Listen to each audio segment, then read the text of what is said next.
Hai, selamat pagi dan juga Assalamualaikum guys. So kita kali ni bawa you all ke Grand Meteor Hotel untuk buat food review Ramadan buffet. So ini Algarwood dia punya cafe guys. Kat sini disediakan ruang khas untuk content creator, yang mana kita akan datang untuk menilai semua makanan yang mereka sediakan kat sini untuk disediakan pada Ramadan buffet nanti. Okay guys, tengok setup yang ada dekat Grand Meteor ni memang cantik guys.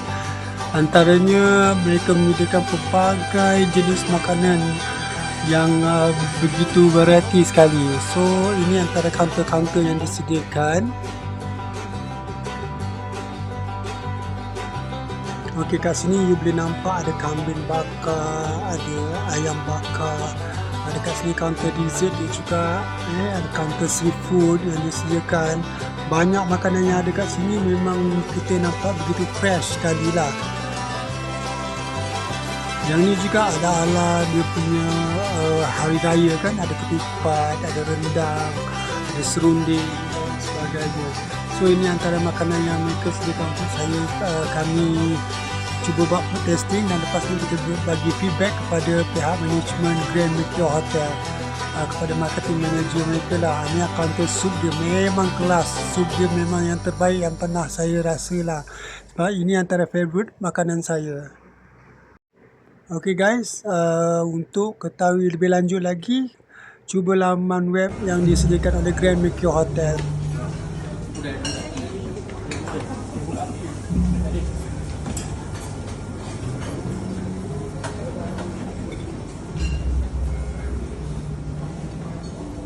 Okay guys, untuk pengetahuan semua, Hotel Grand Meteor Bukit Bintang ni bertaraf 4 bintang. So setup dia dah tentulah menarik kan. So kat sini juga you all boleh tengok semua dessert yang disediakan, dan juga makanan yang disediakan memang very neat and tidy. So saya suka sangat dengan setup dia. Suasana kat sini memang sesuai untuk kita mengadakan Ramadan buffet pada bulan Ramadan 2026 nanti.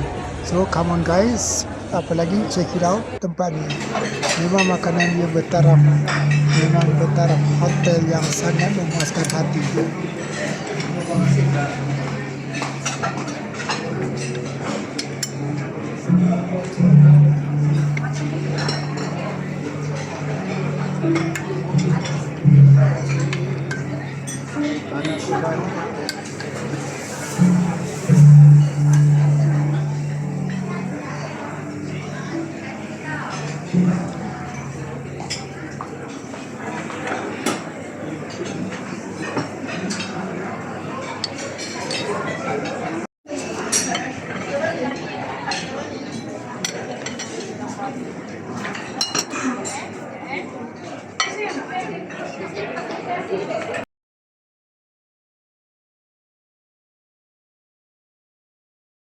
Okay guys, just check harga yang akan disediakan oleh pihak Grand Meteor Hotel, sangat berbaloi.